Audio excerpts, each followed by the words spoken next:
हाँ जी, good morning students. बेटा आपां बाबा शेख फरीद जी की मैं तुहानूं PDF भेजी है कल, सारे ने देखी होएगी, समझ आ गई होएगी। अज बेटा मैं तुहानूं बाबा शेख फरीद जी की कविता की प्रसंग सहित व्याख्या दसन लगी हाँ। बाबा शेख फरीद जी की आपां प्रसंग सहित व्याख्या किस तरह लिखते हैं। जिस तरह अपने कोल कविता दे इस कविता के श्लोक आए हुए हैं। कविता हैगी फरीदा जेतू अकल लतीफ, ठीक है। इस दे विच बाबा शेख फरीद जी दे जिस तरह श्लोक आए हुए हैं, आ देखो जिवें उन्होंने श्लोक है, देख फरीदा जो थिया दाड़ी होई भूर, अगाह नेड़े आया पिछा रहा दूर। हुण आपां ने समझो इस दी प्रसंग सहित व्याख्या लिखनी है। ये वाले श्लोक दी आपां ने प्रसंग सहित व्याख्या लिखनी है। श्लोक में तुहानूं दस्सिआ किहड़ा है, फरीदा जेतू जो थिया दाड़ी होई भूर, अगाह नेड़े आया पिछा रहा दूर, ठीक है। इस श्लोक की तुसीं प्रसंग सहित व्याख्या लिखनी है। लेकिन किसी भी बच्चे को बेटा प्रसंग है ना जिहड़ा वो पहला लिखना ही नहीं आता, वो व्याख्या ही लिख दिंदा है। तो आपां जो प्रसंग लिखना है तो उहदे विच ध्यान देण वालियां किहड़ियां गल्लां हुंदियां कि इस प्रसंग दे विच आपां ने की लिखना हुंदा है। इस प्रसंग दे विच बेटा आपां नूं 4 कक्कियां दा ध्यान रखना हुंदा है। 4 क दा ध्यान रखना हुंदा है कि 4 कक्के प्रसंग दे विच जरूर आए हुए होण। पहला कक्का किहड़ा है, किताब का नाम। दूसरा कक्का है कवि का नाम।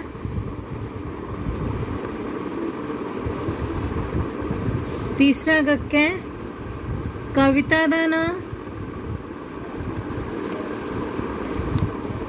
और चौथा कक्का है कि कवि इस प्रसंग दे विच सानू की कहण दा यतन कर रहा है, कवि की संदेश देना चाहता है। ये आ गया अपना चौथा क। 1 2 3 4 4 कक्के अपन दसे, किताब का नाम, कवि का नाम, किताब कविता का नाम और कवि की संदेश देना चाहता है। कक्का क तो शुरू हो रहे हैं ना सारे वर्ड, इस करके अपन 4 कक्कियां की महत्ता दसी है। हुण आपां जो अपना प्रसंग लिखते हैं, जो भी आप प्रसंग लिखते हैं तो आप लिखते हैं कि यह लाइनां या यह श्लोक साडी ਸਾਹਿਤਿਕ किरणा की बुक विचों कवि शेख फरीद जी की कविता फरीदा जेतू अकल लतीफ विचों लिया गई हन या लिया गया है। श्लोक है, लिया गया है, लाइनां ने तो लितियां गई हन, ठीक है। इस विच कवि सानू यह संदेश दे रहा है कि मनुख नूं हमेशा परमात्मा की भगती करनी चाहिए है, क्योंकि उसका जिहड़ा जीवन है वह परमात्मा नूं ही समर्पित है। अगाह नेड़े आया पिछा रहा दूर मीनस उसका मौत का समा जिहड़ा वो की आ रहा है, नेड़े आ रहा है। ये तुहाडा प्रसंग है जिस दे विच तुसीं इन्हां कक्कियां दा जिक्र जरूर करना है, तो तुहाडा प्रसंग है जिहड़ा वो कंप्लीट होएगा। पहला किहड़ा, किताब, कवि, कविता और कवि की संदेश दे रहा है।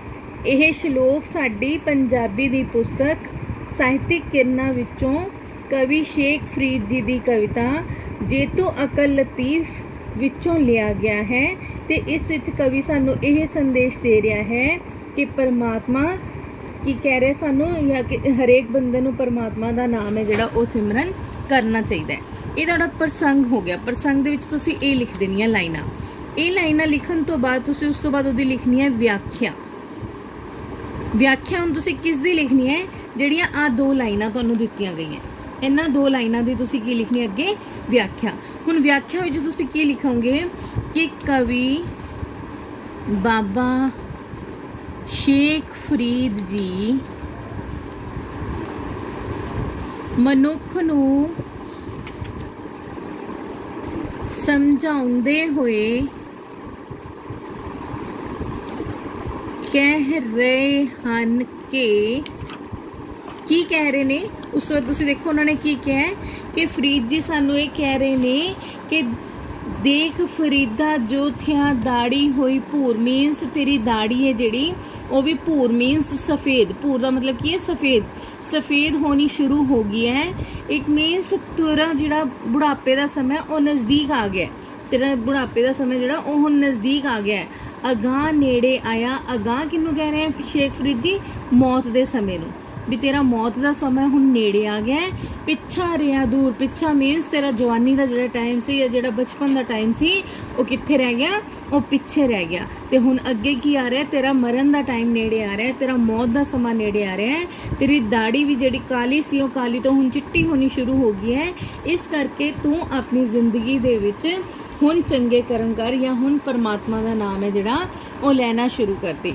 उन्होंने परमात्मा का जिक्र किते, परमात्मा का नाम लैन नूं आपां नूं शुरू तो ही किया है कि हरेक बंदे नूं शुरू तो ही परमात्मा का नाम है जिहड़ा वो जपना चाहिए है।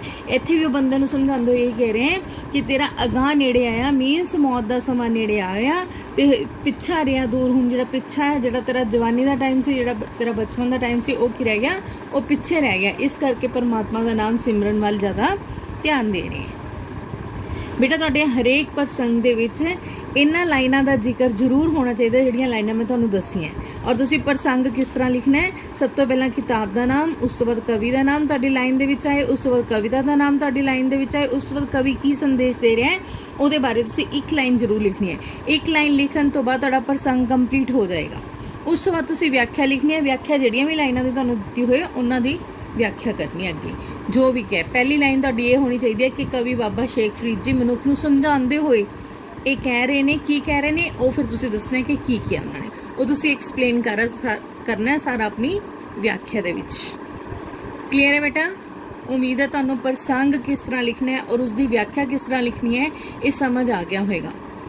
हुण मैं तुहानूं इस दे विचों ही एक टुकड़ी दूंगी, एक श्लोक दूंगी जिस दी तुसीं प्रसंग सहित व्याख्या अपने होमवर्क दे विच लिख के देनी है मैनूं। ओके बेटा, थैंक यू।